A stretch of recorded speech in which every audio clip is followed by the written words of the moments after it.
on the not the Zoom end, the Teams end, as well as there in the room. And it seems like we have everybody who is expected to show up, right? Correct. Okay. All right. So with that said, I'll go ahead and call this meeting to order at 1:05 p.m. This is the meeting of the library board. It is Thursday, May 11th, 2023. Starla, could I have you do the roll call for us, please? Yeah. Carmelita Chief. Present. Catherine Moore. Supervisor Begay. Lisa Gainey. Here. Frank Garcia. Here. Corey Hartman. Here. Beth Verstreet. Here.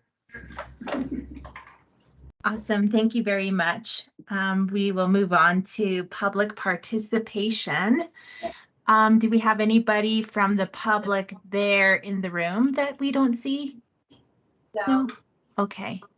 All right. So we will go ahead and move on because I don't see any unfamiliar folks on the teams.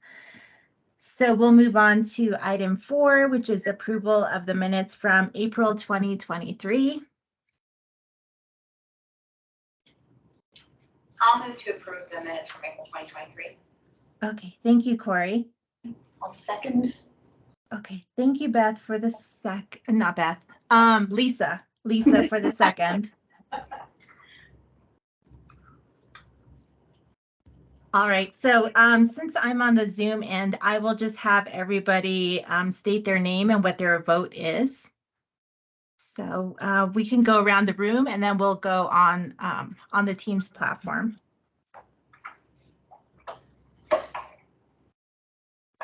We can start with you, Corey, and then just go around the room. Okay, yay. Yay, Lisa. All right, and then Frank and Beth. It's Frank, yes.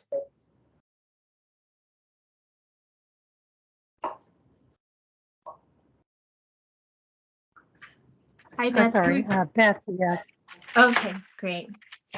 So with that, we have 4 in approval, 0 opposed, and 1 abstention for the chair is not voting. And so the minutes from April 2023 have been approved. Thank you. And then we will move on to item 5, which is the reports and the discussion items. We have 2 that are listed on our agenda. One is for icebreakers and the second is the director's report. So I'll leave it to the presenter about the icebreakers, whoever that may be. Okay, I can be the presenter about that. Starla, did you send the? I forgot. Oh, okay. Sorry. So we had spoken at the meeting, I think Carmelita, you and I spoke about some kind of an icebreaker activity that would allow board members to get to know each other a little better. And so I came up with a really short one. It's having each board member answer 3 questions. And we were going to share those with you, but we didn't get that done. So we can put that off, or we can give it a try. If someone wants to give it a go, a board member wants to answer the 3 questions. They're not super hard. It's up to you though. If you want to wait. Oh gosh. First one is, what is your favorite book? And yeah. No, Could we drop the questions into the chat? Yeah. Give me 1 second. Yeah, I do need that. Favorite book. Oh gosh. Like 300 favorite books. Thank you for moving on that icebreaker and developing those questions for us, Linda. Okay, so the first question is in the chat. Okay. There it is. Yeah, my favorite book. A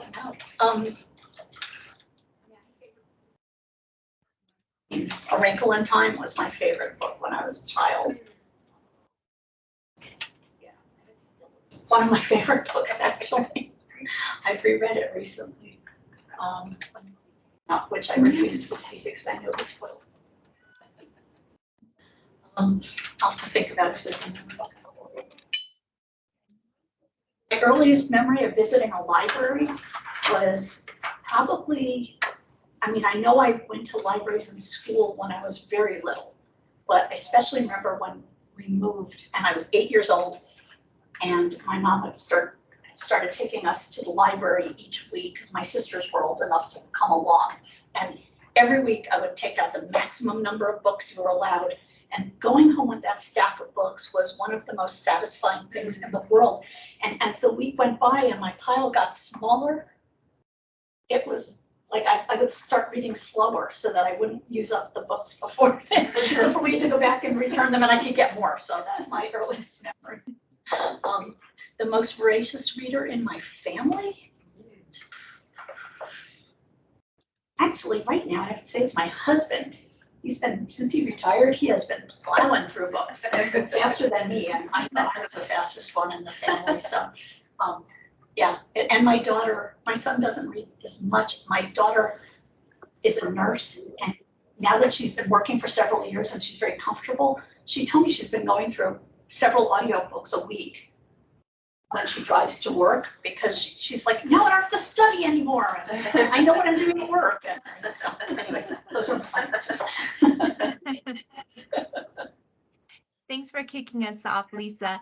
I just want to note that I don't know if it's just me, but I don't see the questions in chat, or I don't see a chat function. I don't know. Oh, I think when you come in as a guest, I kind of remember seeing that too. Really? Okay. Okay. Disable the chat yesterday when we used it for interviews? That was a different meeting. Different account, different Yeah, specific it would- account. I can pop them into a Word document and share my screen. Hold on one second. You guys always have everything. Yeah. Not the writing forms.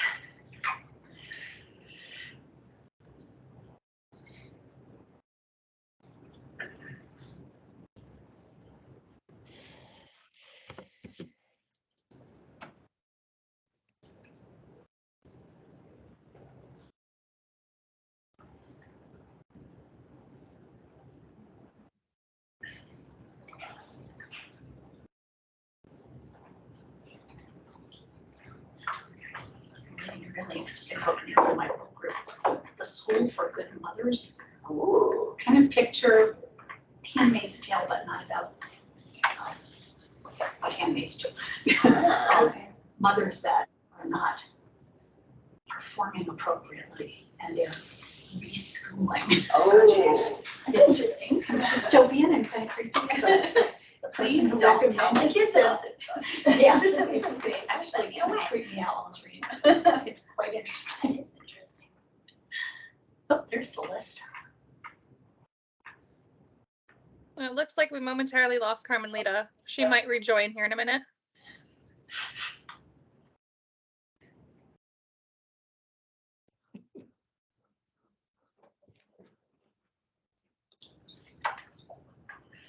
Well, my favorite book is Kurt Vonnegut's Breakfast of Champions. Ooh. So, How come? yeah, I know most people, love Slaughterhouse-Five more, but I like Breakfast of Champions more. And my earliest memory of visiting a library was when I was living in Yokosuka, Japan. There was, I don't know if it was VHS tapes or Betamax tapes, but I was like 3, and they had one about animals or dolphins or something, and I watched that every single day and drove my parents crazy. So I got real sick of the animal. And I guess by default, I'm the most voracious reader in my family.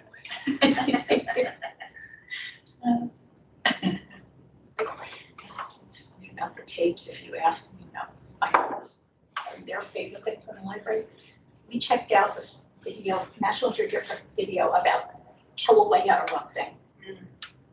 Like, we probably wore it out. We got it so much. And my son loved volcanoes. She liked The Swan Princess. And she told me later that she had nightmares for years about the peaks erupting. She thought they would blow up like blow away. I was like, oh God, I traumatized my child by letting my son watch volcano movies.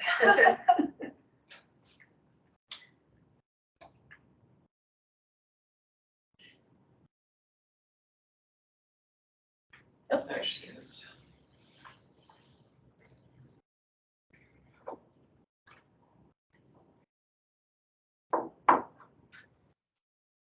Hi, I'm so sorry about that. I'm having internet issues on this side. I'm on the east side. So I don't know if it's an area issue or if it's just my household issue, but I'm back.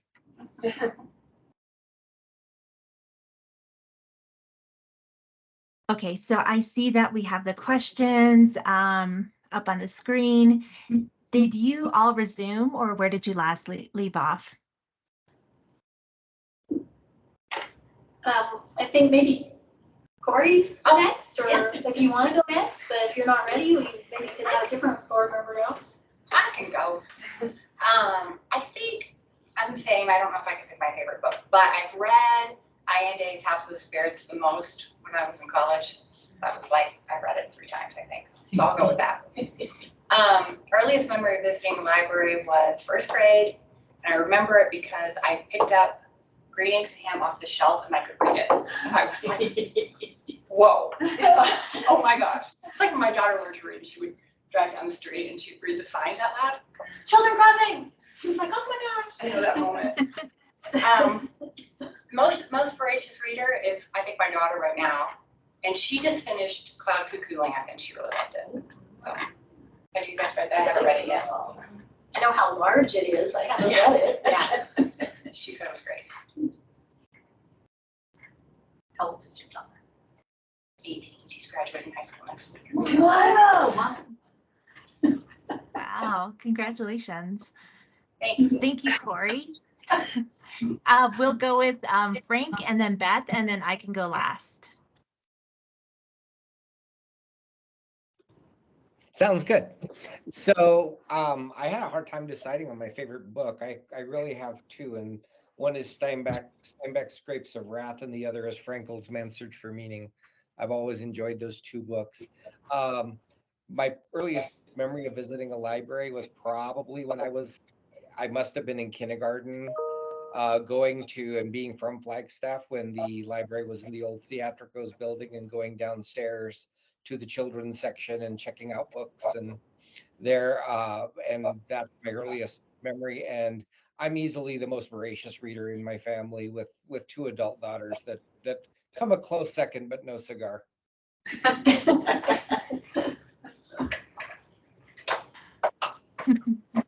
Thank Okay, you, Frank. for me, and thank you. Oh, sorry, I thought we were ready. This is Beth, and thank you for giving me time to think. I appreciate not going first. To pick the most favorite, I guess I'd have to say Arthur C. Clarke, because I can read anything of his over again. It doesn't, bother me to read it more than once. Drama series, definitely the favorite. And earliest memory of going to a library, dang, that's a hard one because mine. I assume it must have to be Lone Jack, which is a little town in Missouri. That would be the one I would say, I guess. And probably around 4th grade. And then the final one, it have to be my daughter. You should see her house. I mean, we're actually visiting them now. And she has bookcases that my husband built for her all around her bedroom. And of course, they're all filled with books. So, yes, definitely my daughter. She would win. Thank you. Thank you, Beth. And then, so I'll go last. My favorite book, I quickly had to look at my Goodreads because I think I have several favorite books, but one of the more recent ones is I read Kindred by Octavia Butler, and I just loved it. So I tried to get through it quickly so that I could watch the series on Hulu, and it did not disappoint. My earliest memory of visiting a library would be in my hometown. I'm from Kayenta, Arizona, on the Navajo Nation. And so my first library was actually our school library, and it was my favorite time of the week to go to the library and to do story time or storytelling. And I would say on the last question, that would be me. It's only my fiance and I and our two cats and one dog. So by far, I'm the most voracious reader I've always been, even in my family growing up. So yeah, that would be me. Thank you so much for the icebreaker. That was fun. Yeah, it was fun hearing from everybody. I feel like I want everybody to go.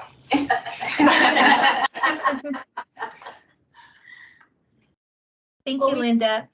Oh, you're welcome. So do you want me to move into director's report? Oh, yes, please. Okay.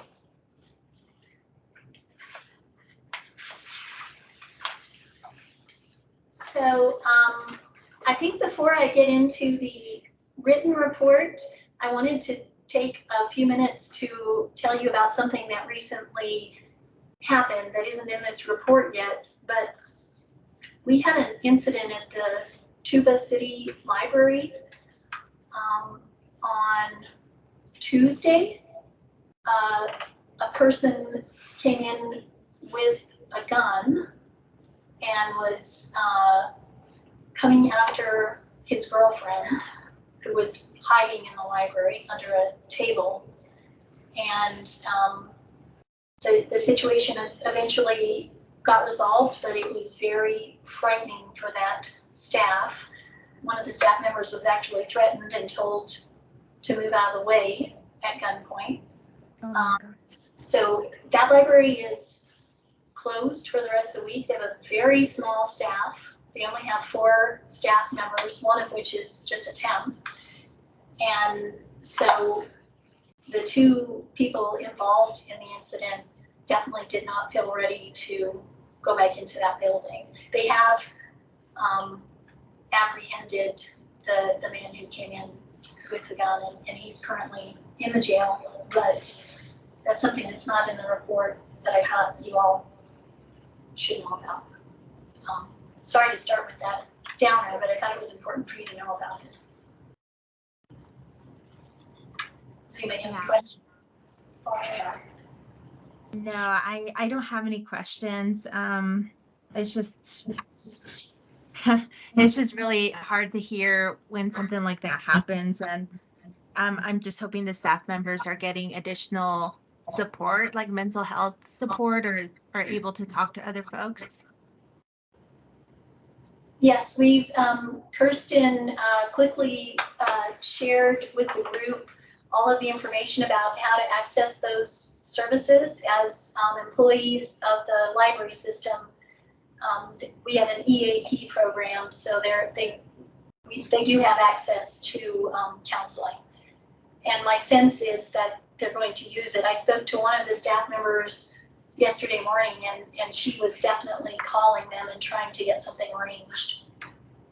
Good. So. To my other board members, I'll leave it open for any comments or any feedback based on that news that was just shared with us. Were there patrons in the library?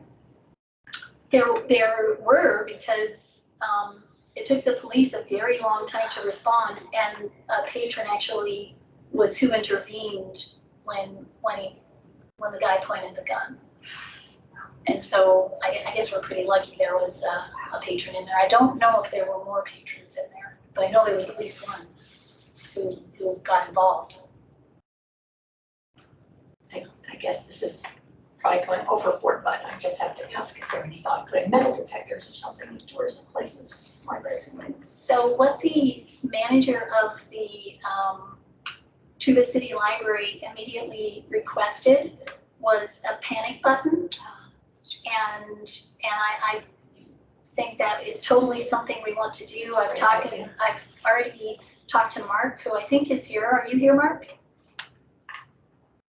I'm here.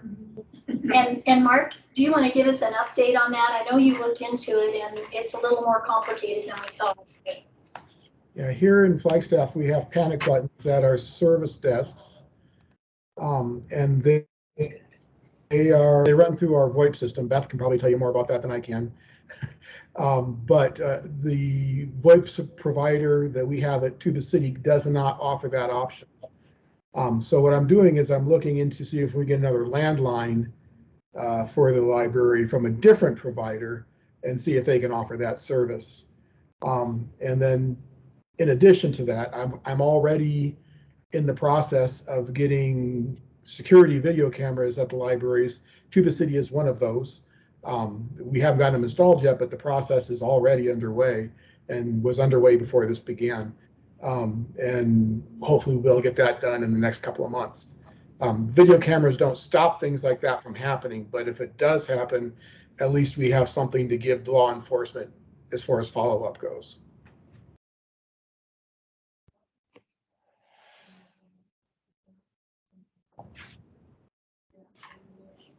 Was there a reason that there was such a delay with law enforcement's arrival? My understanding is that continues to be a challenge up in that area. They just don't have the resources, frankly. Okay. The staff did everything right. Before there was even a firearm involved, just when the girl came in and was afraid and was hiding, they called then. And there were several more trips back made by the boyfriend. And it wasn't until the last trip that he had the gun. But staff did everything right. They called right away. It's just that it took a long time for any law enforcement to get there. Okay. Thank you.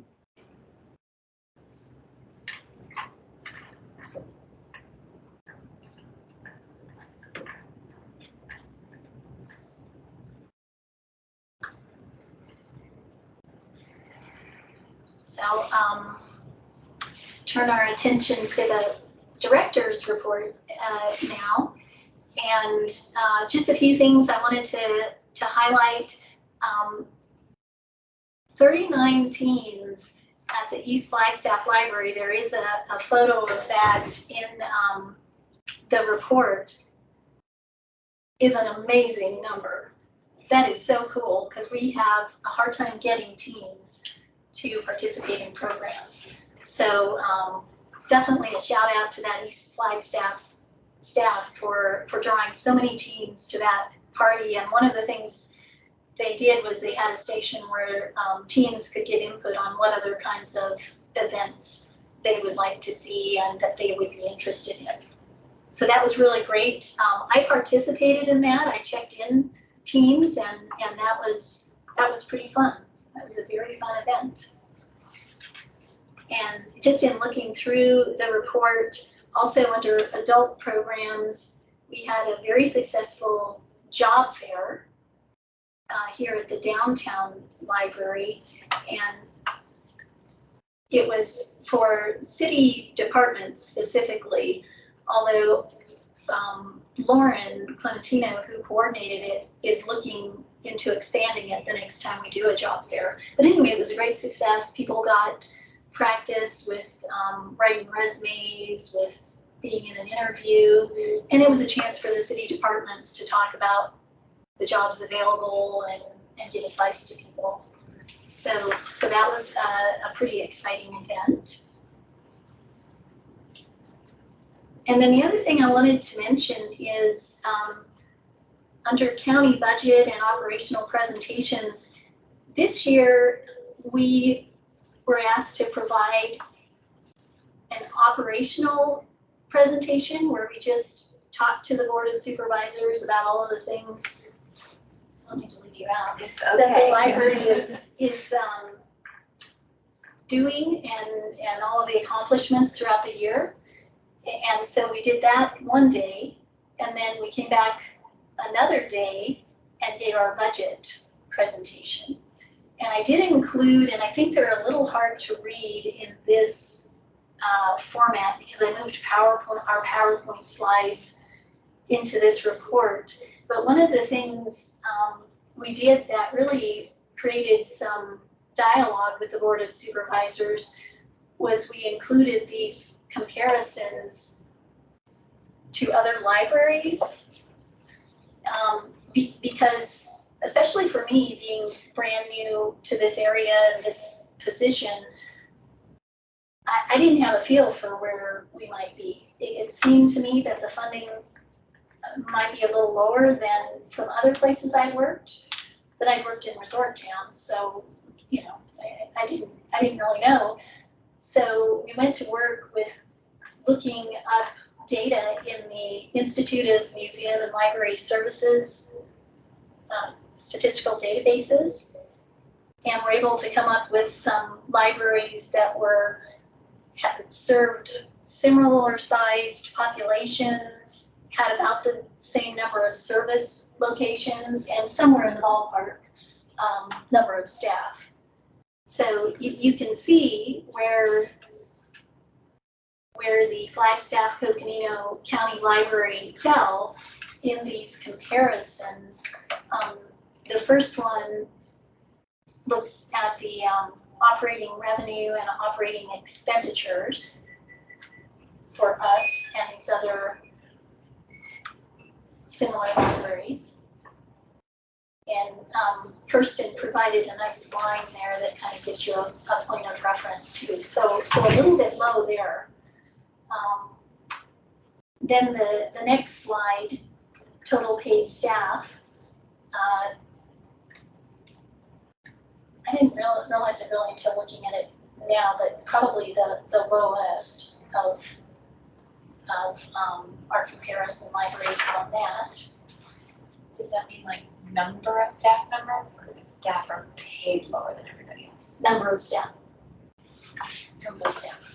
We didn't do staff salaries. Okay. Yeah. And then library usage, that one is a really nice one to look at. Total program attendance and physical visits, and also total circulation. Of course, that is checkout of materials.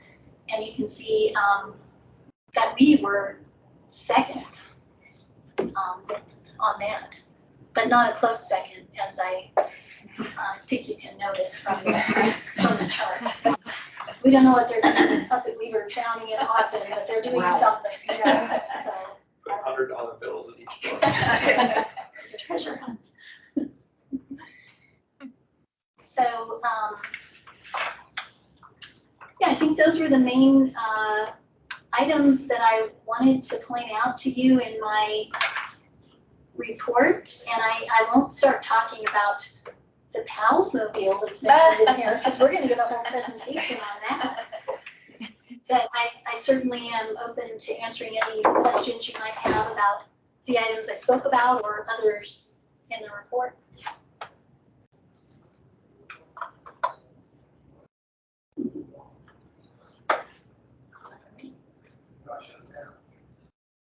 Board, do you have any additional questions or requests of Linda regarding the report?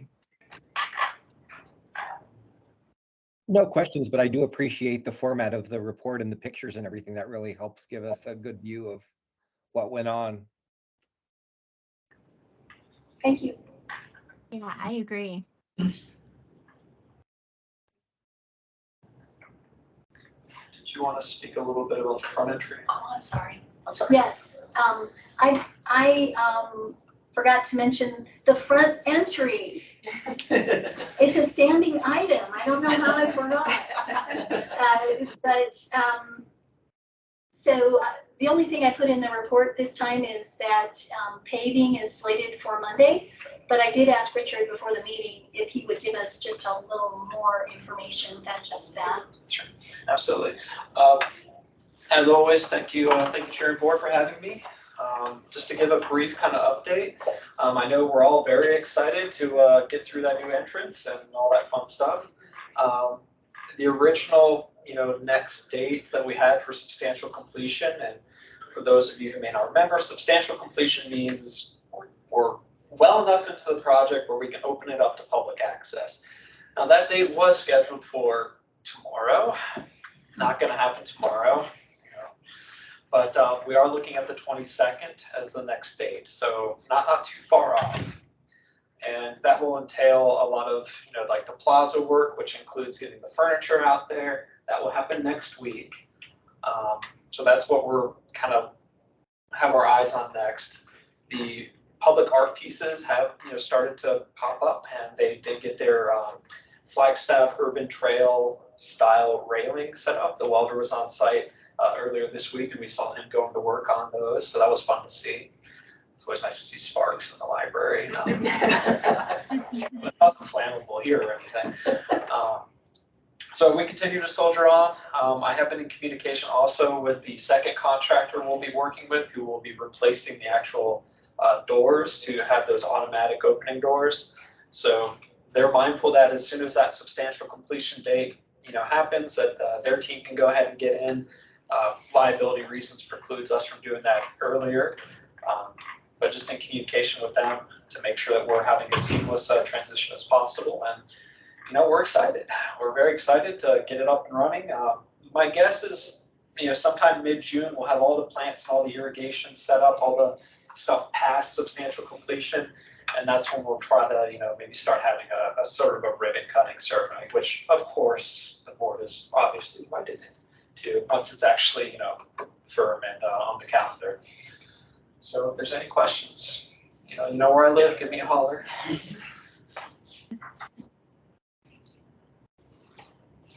Thank you for providing the additional information about that, Richard. And it's good to see you. I actually was thinking about whether or not we would still see you when I was on my walk right before joining. I'm like, he must feel so relieved now that he doesn't have to give those reports. Oh, I can just lean back and relax. Happy to help though. All right. Thank you for providing a report. Linda, we'll go ahead and move on to action items. We have 3 listed there under item 6. Item I is the city county IGA volunteers. 2 is the PALS Mobile and Bookmobile, and 3 is the Library Foundation board member discussion. And so before we jump into it, I was a little curious. So regarding the PALS Mobile and Bookmobile, is that just a presentation, or do we need to vote on anything regarding that? I was just confused because it was under action items. That is just a presentation. Okay. Just want to make that note. And what about 1 and 3? Do we need to vote on those?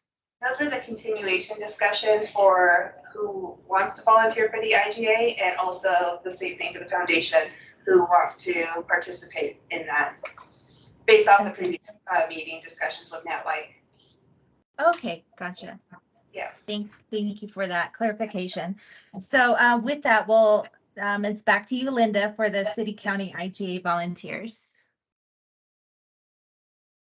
Yes, so at the last meeting, I mentioned that we're putting together a study group to, as we get ready to renew the IGA again in a year, to really look at that and see if there are things that we recommend changing for the next IGA instead of just signing it. And we did share with you, you have a little more information now because you've seen the IGA, you've seen the study that was done. So I think that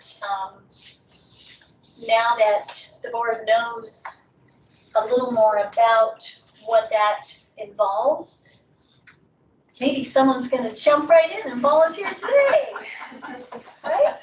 I don't know. So that's. Do you have any information about what time of, what the time commitment might be, what the scope and length of the committee might be, that sort of thing?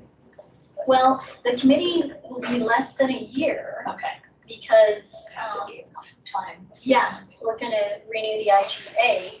And I believe the first meeting is next week. The first meeting is next week.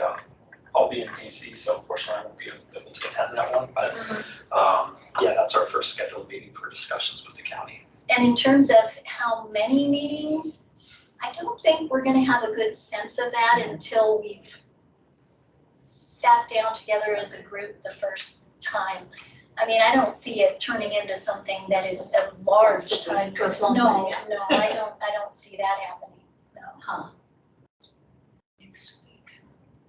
I'm kind of interested, but I'm just trying to figure out, like, I'm going out of town next Wednesday for like 8 days, so I would, when is it next week? Wednesday or Thursday? I think so, that sounds right. Do you think the focus will be predominantly on the way the funding is allocated?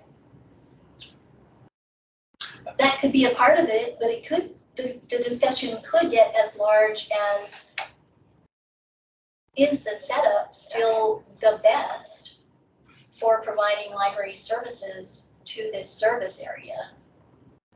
I mean, now the model definitely is, we have the city of Flagstaff as the administration for the whole library system. And does that make the most sense in the future moving forward? So that could become part of that discussion as well. Okay, so there's a possibility that the IGA could go away, I guess. That will be one of the things that will be put on the table. I think we're just gonna look at Look at all that. everything and see, do we need to just amend what we have now to make it a little more workable? I mean, we've seen, when we look at comparison libraries, that funding wise, we're not really comparable to other similar libraries. So that will certainly be one of the topics of discussion.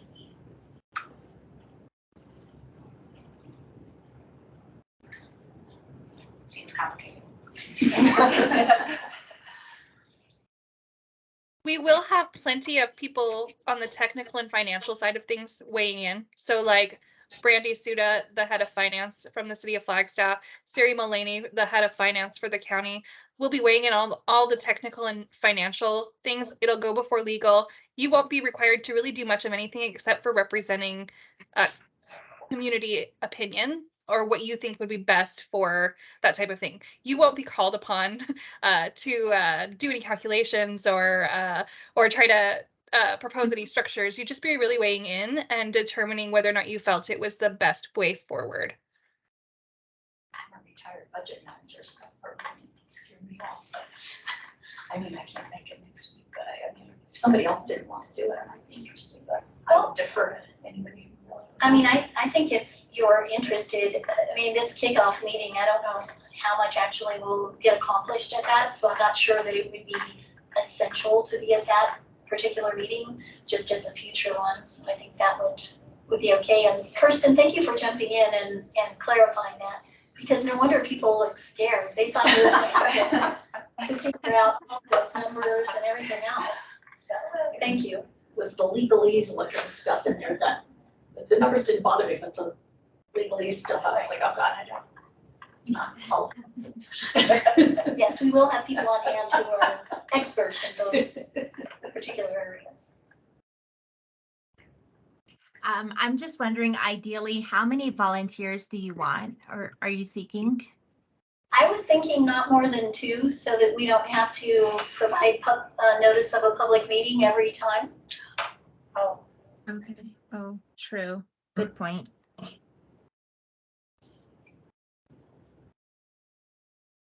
Among the 5 of us here on the board, does anybody have a particularly strong leaning towards wanting to be a volunteer on this effort?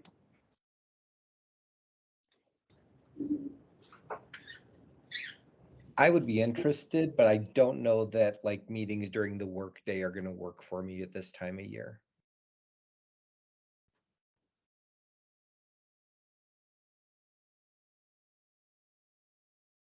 Thank you for that. So Linda and Kirsten, do you have any information about when they hold those meetings?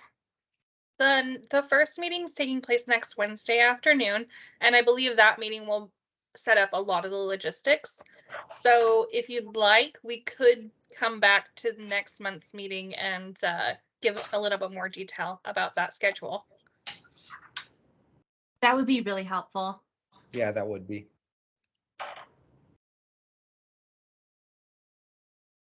And what about you, Beth? Any thoughts about it? I don't know, since I work for the city, I don't know how the IGA interacts. Is it, I would want more information before I say yay or nay, if that's okay.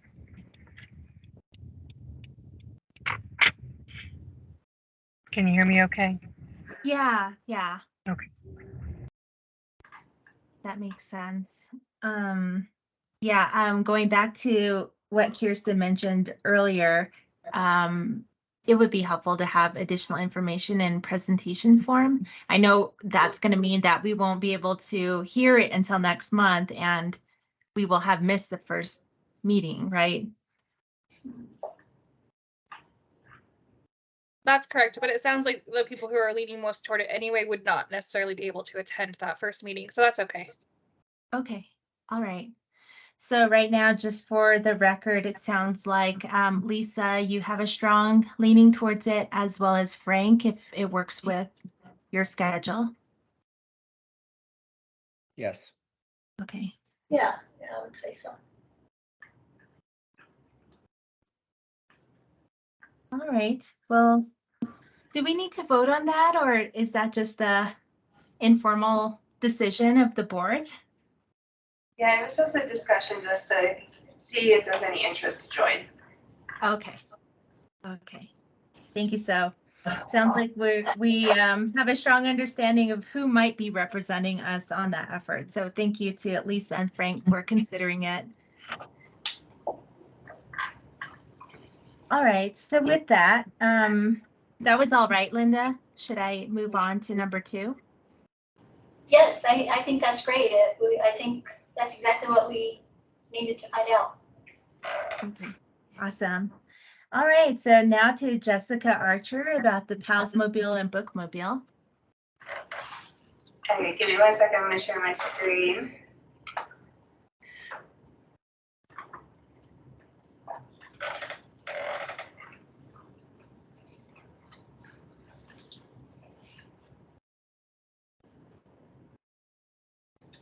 All right.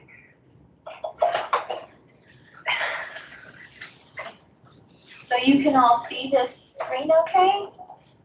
Yeah, I can see it on my end. Okay, well, I'm Jessica. Thank you for having me today. I'll talk to you about the Palsmobile. PALS, the first part stands for preschoolers acquiring literacy skills. So it's basically a bookmobile for kids, really 0 to 6 years old. And that's exactly what it looks like. It has on the side there, what if a book changed the story of your day? And then it has it in Navajo right after. And every day when I see that is just such a reminder of the important work that we do and how that really can be life-changing. So on the left, you'll see that's what our old bookmobile used to look like. And then on the right, this is what we have 2. One is the county bookmobile, and that is a bigger size of a bus, and it has, little kids all the way to adults and DVDs and all kinds of things, but that's not in service right now. So the one on the right is the Palsmobile. It was purchased in 2007 from an anonymous donor funds and an LSTA grant. And the artwork on the side was by a local artist, and they were a father-daughter team. So the Palsmobile serves sort of 2 functions. It does outreach visits and school visits. During the school year, under WIN on the right in the pink bubble, we do school visits September through April. We don't go in December. And we visit each site once a month. So we will go to that site, we'll do a story time, and then the kids get a chance to check out books. And then we go back exactly 1 month later. So like if I was at your school on the first Monday of the month, then I'm talking about trucks, and then I come again the next month and I'm talking about birds. And you get to return your books and check out new books. It is in the middle circle there for children, of course. It's also for the teachers, and it reaches parents and caregivers, so the whole entire family unit. And, you know, when I get grandiose, society at large is influenced by the Pals Mobile. We go to preschools, daycares, Head Starts. This year we added 1 extra school, so we visit 17 different places in the city. Sometimes we'll do 1 story time there, sometimes 2 or 3, depending on how big their center is. And we go to 5 different places out in the county. We added 1 more this year in Loop. And then this year, because I just finished all my school visits in April, I had a survey sent out. So I have some quotes for you. So teacher said, these are all anonymous, so I'm not sure who said what, but one of the teachers said, please continue the Pals Mobile because our staff and students benefit from this. We don't get many books to look at like the ones on the Pals Mobile. Why we do this? We follow the Every Child Ready to Read curriculum with Sing, Write, Read, Play, and Talk. We prepare kids for school readiness. Studies have shown that early literacy affects success with reading, but learning as well and overall success in school. We provide teacher support and resources. We model story times. We have books and resources on board for them. And we reach patrons who may or may not otherwise use the library because we come to them where they're at.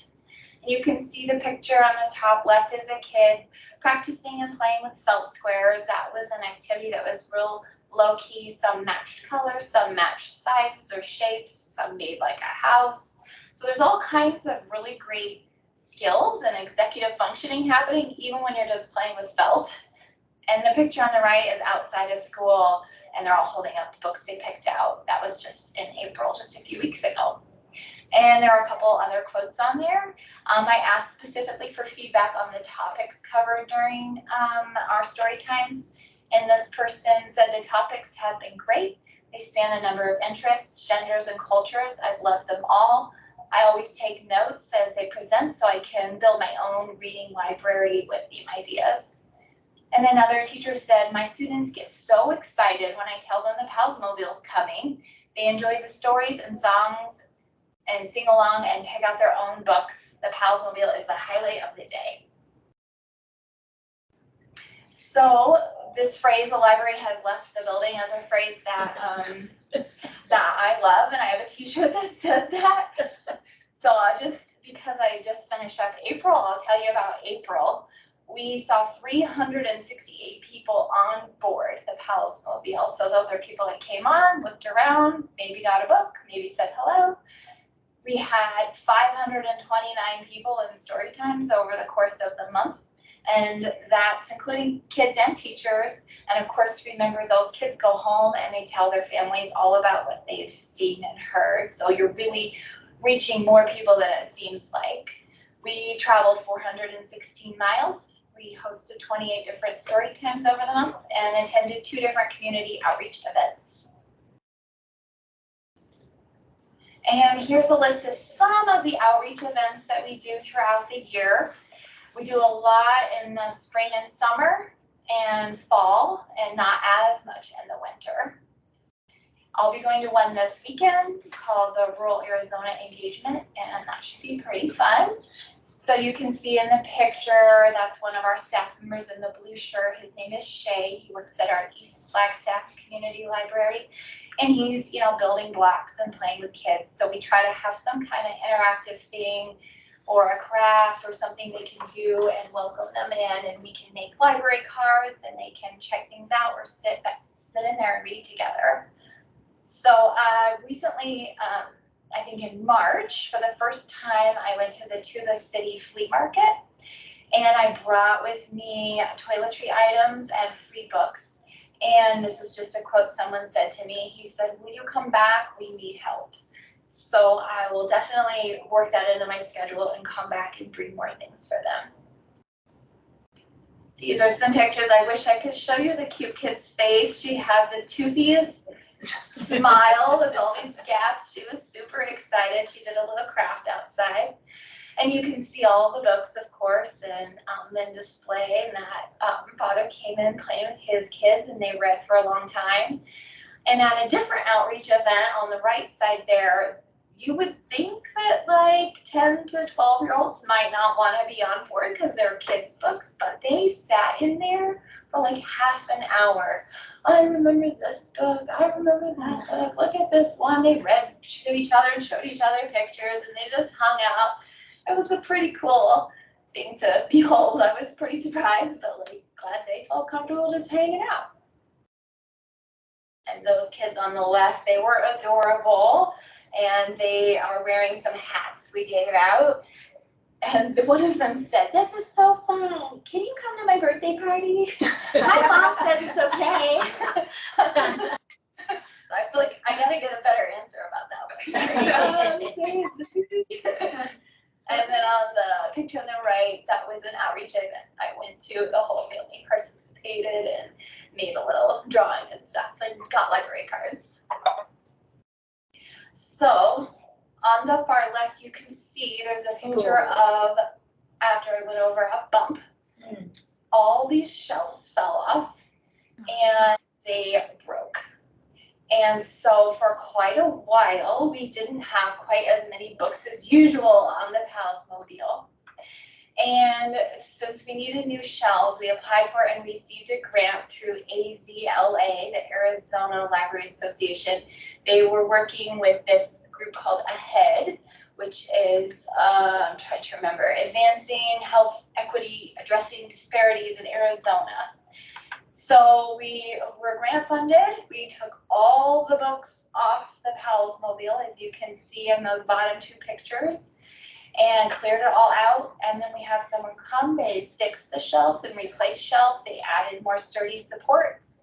They put a bench in the back that when it's laying down flat as a bench, and when it's up, it's in, it has a stuff to display. And also because it was a health grant, we were able to purchase some toiletry items like diapers, diaper cream, little baby toothbrushes with a finger, toddler toothbrushes, adult toothbrushes and toothpaste, shampoo, conditioner, Purell wipes, snacks, water, all kinds of cool things. And we're able to give those out on the Palsmobile when we go out and about. So this is what it looked like after it was fixed, all the books back on the shelves. So our circulated materials at the start of this grant went from 281 back up to 1,578 for the month of April. So because we had more books back on, our circulation went up by 462% during the term of the grant. And people have definitely been spending more time on board the Palsmobile, sitting on that bench back there, reading together and looking at things. And we just went to an Earth Day thing recently, and a kid said, "I love the new bench. Let's read, Daddy." So that was pretty sweet. So next, I hope we just continue on doing what we're doing. We're doing some good work. We're getting good feedback. All of the staff in the Youth Services Department here at Downtown Library are trained, and they can also take out the Palsmobile and do story times and help out, and that allows us to visit a few more places than we were able to before. I would love to continue collaborating with the Tuba City Public Library and go to the Tuba City Flea Market and work that into my schedule. And brand new, we're going to start story time on the road. It starts this May. It will be every Thursday at a local park. We're trying to reach some parks that aren't particularly close to either of the two libraries in Flagstaff.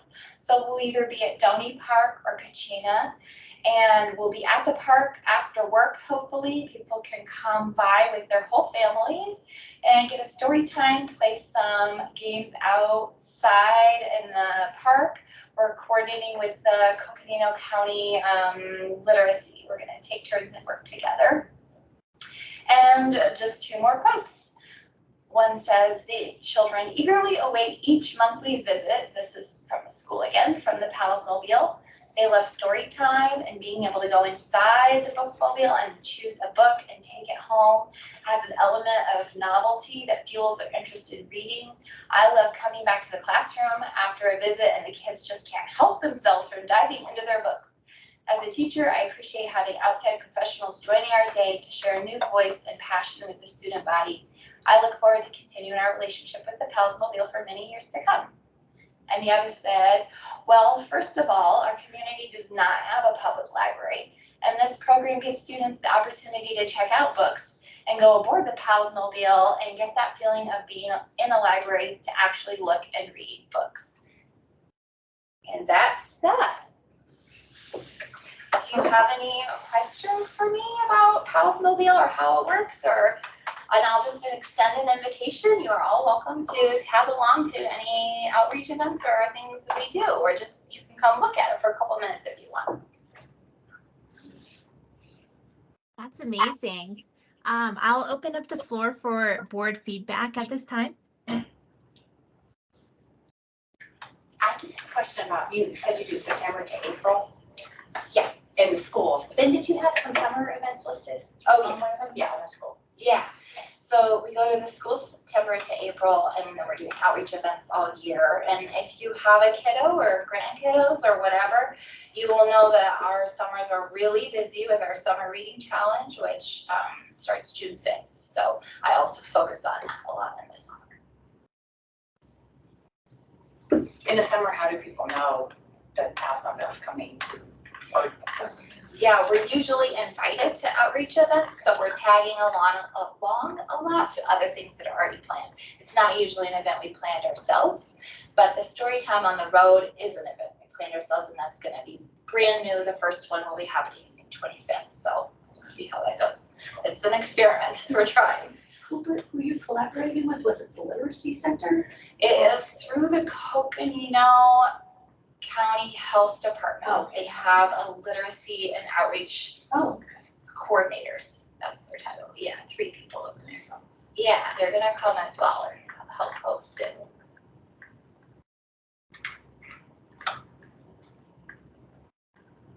Frank and Beth, do you have any comments?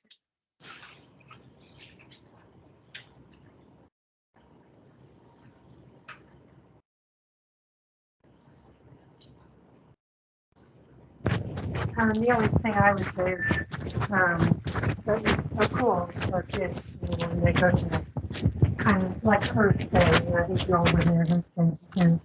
It's just so cool to get together and go into that kind of a vehicle, get the books, and I've always thought that was a very neat idea.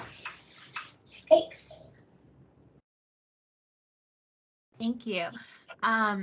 Yeah, I'm just taking in everything that you shared with us, doing just phenomenal work, and I'm glad this service exists, particularly for, like, I can speak for, from my experience growing up on the Navajo Nation. If I had something like this growing up, I think it would have definitely been my favorite time of the month when you stop by.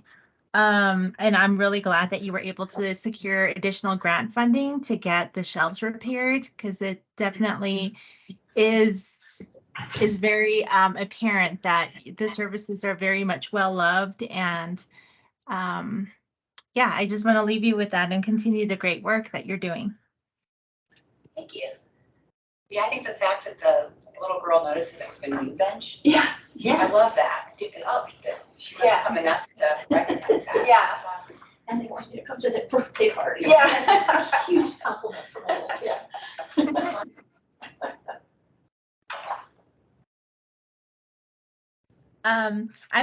I guess the only thing I would recommend, Jessica, is I know that you extended the invitation for us whenever you're going out, but just to follow up by email if you can. I think that will give us a good reminder if we want to see the work in action, then it would be good to have that reminder via email. Yeah, sounds good. I can do that. I can give you the email addresses. Okay. Yeah. Okay. Great, great. All right, thank you for joining us this afternoon. We really appreciated your presentation. Thanks. All right, at this time, we will move on to item 3, which is the Library Foundation Board Member Discussion.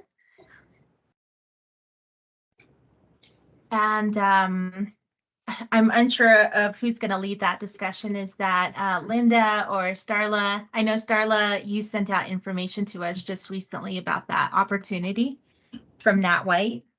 Yeah, from what I recall from the last meeting, this is essentially just a discussion amongst board members to see who is interested in possibly joining the foundation and everything. And this topic was to be carried over to this month.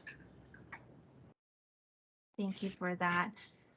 So board, I'm looking at the email from Starla. It was sent on April 25th, and I'm assuming that you were able to read through that email, and I'll just open up the floor for discussion on that. If anyone feels particularly inclined to take up that opportunity, please let us know. I'd like to do it. I mean, I was holding off on number 1 for number 3. But if anybody else has a strong opinion too, because it's one board member, is that correct? That they need to represent. Gosh, I'd have to like look back. I believe it was one. I was interested in it until I read the email because it talks about that the primary job is to be a fundraiser, and yeah, that's not something I'm good at. Thank you so much, Corey. Yeah. I've done a lot of that in my previous job. Yeah, it sounded really intriguing to me too, but I've noticed that one of my, I don't know if it's a downfall, but I say yes to everything, and I'm really trying to say like, no more on my plate. So Corey, I will reach out to Nat and give him your email address, letting him know that you're interested, and he'll probably kind of take it from there, I'm sure. Yeah, okay, that sounds great. Yeah. I mean, it doesn't. Awesome. Thank you. Thank you again, Corey. Moving right along to item 7. So we're almost done. It's about 2:07 p.m. Informational items from board members. So we have that resource from PBS NewsHour about the banning of books and surge of challenges. And I just wanted to leave you with the opportunity, if you felt you want to add any additional commentary to that, please do so at this time. What was the LEIA thing that's on that? So that was the old agenda that, so this updated agenda that I have, Okay, I sent out. sorry. That's gonna be next month. Okay, Uh-huh. I'm looking into it. Yeah, sorry about that. No worries. Okay, Kirsten, your hand is up. Yeah, it did not make the agenda this time, but I did want to say that I had recently seen a Freedom of Information Officer report from the American Library Association that detailed the last year's worth of challenges that have been reported to the American Library Association is more than double what was submitted last year. So we are seeing nationwide an increase in challenges across the board, and those are being reflected in the numbers now. So we're seeing a huge uptick in challenged materials. It's just something for you guys to be aware of. I know at this time we haven't really been experiencing that type of thing, but it could happen at any moment when it hits pretty hard. Some libraries are facing upwards of 40 to 50 challenges all at once. Oh, wow. Thank you for that, sharing that with us. I'm just wondering, because I'm in public health, I'm very much trained to think of like ways that we can be proactive. And just my thought is, I don't know if it would be worth our time at this point, just as a precautionary measure or preventative measure, whatever, to kind of maybe have a position on this from the get-go, from the board. Like whether if we stand firmly in favor of freedom of access to these books in our community. That might be a future discussion. I know it's not something immediate, but I just wanted to put it out there for something that we might discuss later. I know some boards have, as part of their bylaws, that they support the freedom to read statements from ALA and things like that, and I'm not sure, Richard could probably tell us if this board has done that, I or? don't believe that that is in the IGA that governs this library board. Okay. That could be something that we look at, I think, next 2 years from now is when the next IGA for this board's creation, I believe, is coming up for renewal.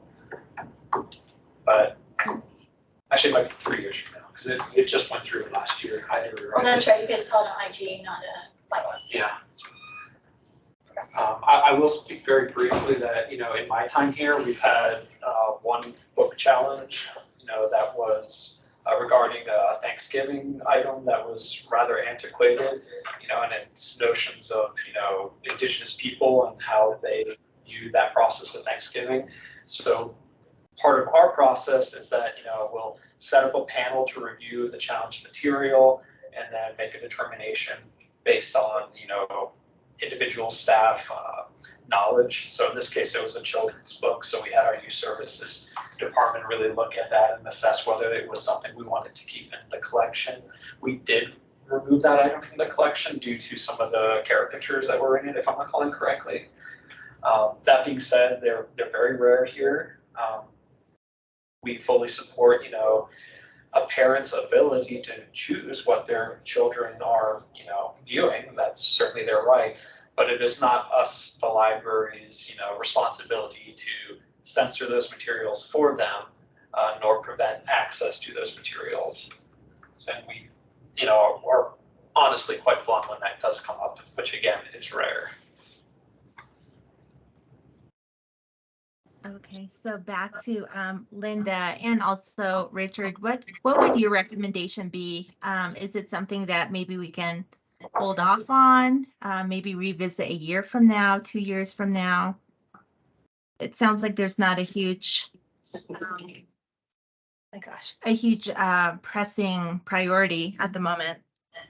I think to respond to your idea of being proactive, I'm not sure when the request for reconsideration was last looked at by the board and approved, but it might be good to bring that maybe even to next month's meeting or the month after, and just update it and make sure that it's in everyone's minds how it operates. And it is an antiquated form. It's antiquated. Yes. Okay, so a very good idea Okay. to be more proactive and kind of do some updating on that.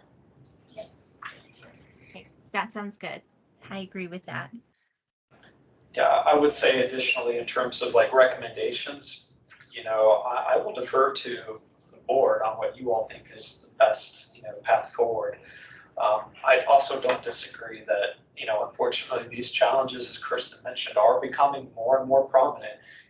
It has been politicized. There's been some terms thrown around in terms of, the library being, groomers or whatever language they want to use. Obviously, as I mentioned earlier, that is not our intention. Our intention is to educate and provide information resources. And we fully support each parent's individual right to monitor what their children are viewing. That is something that we believe strongly in. But if you guys were to decide that you think it's a good idea to, get out in front of this and, have that, addition to your vision statement or IGA, I think it would be something I would support, because you do see in the library world more and more boards being kind of pushed one way or the other. So having that set ground rules, that you all agree to ahead of time probably would not be the worst thing. But it is ultimately your decision, and I believe I can speak freely for the library that we will support you in either way that you choose. Thank you, Richard. Any responses from board members to that? Is the request for reconsideration form, who updates that, or who does that live with? So in terms of who that lives with, I mean, technically all policies are under the auspices of the library director. Part of my role is to help create those policies. I've been doing as many of them lately as I've been having other things that come on my plate. But that is a kind of standard thing that we should be doing more normally, is revisiting our older policies. I believe to that end, Linda has, approached some, creation of a team to review those policies, which would include some board members.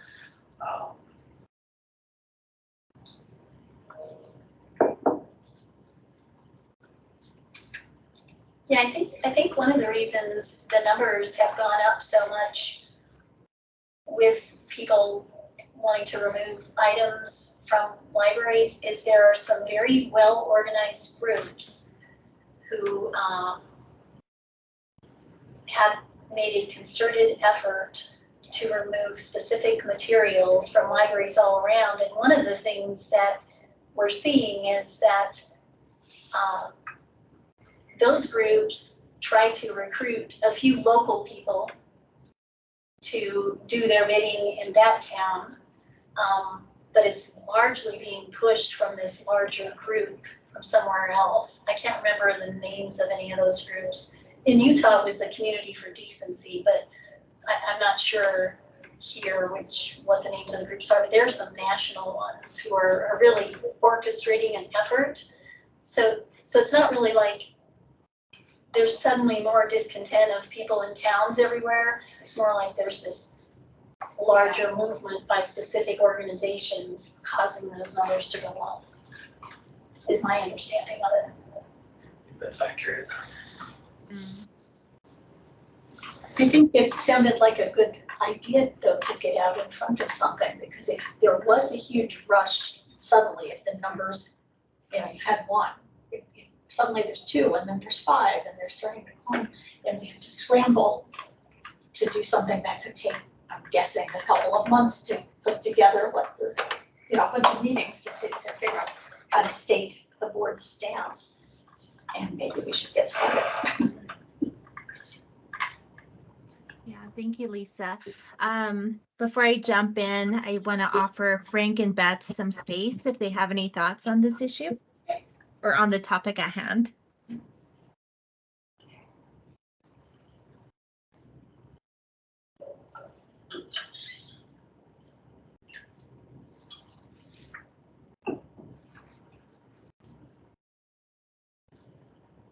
Okay, so I'll just take that as I can go ahead and then we can just wrap this up. But maybe the first step is, I think it was you, Linda, who implanted the idea of maybe we just review the current statements and at least have an introduction to what is currently, what we are currently working with at the moment. And what are examples of maybe what other boards have done, just to give us some ideas on how we want to approach this.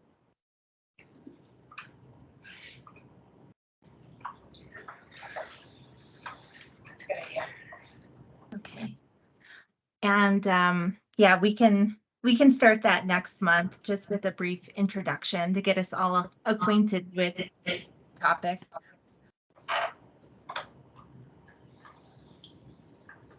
All right, moving right along to item number 8 is our agenda for future meetings.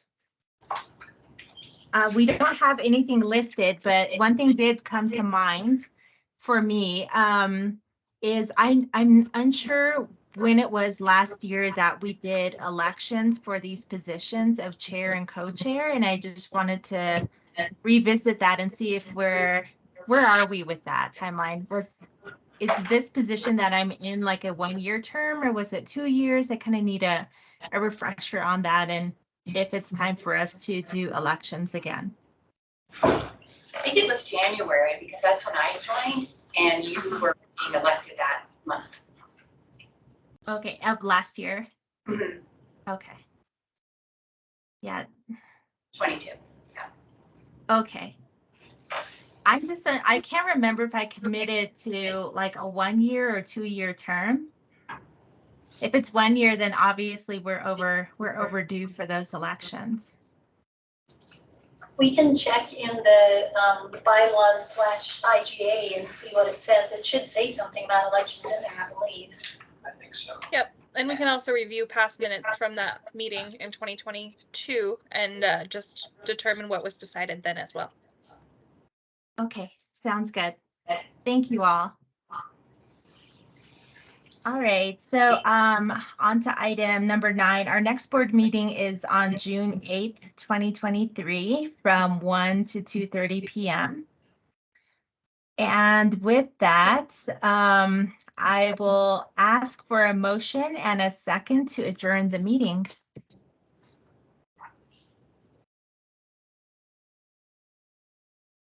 Move to adjourn the meeting. Thank you, Lisa. I'll second. Okay, thank you, Corey, for the second. All those in favor, please cast your vote of adjourning the meeting.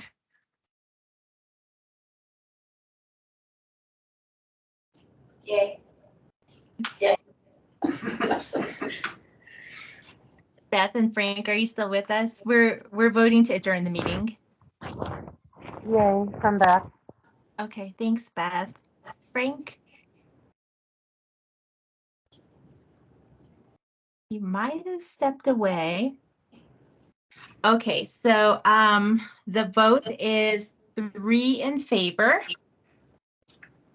I'll take the absence as an abstention, so 0 opposed and 2 abstaining. This meeting has been adjourned at 2:21 p.m. Thank you all. Thanks. Thank you. Thank you. Have a great day and a great month. See you in June. Bye-bye. I'm sorry, I was just saying that meeting might have been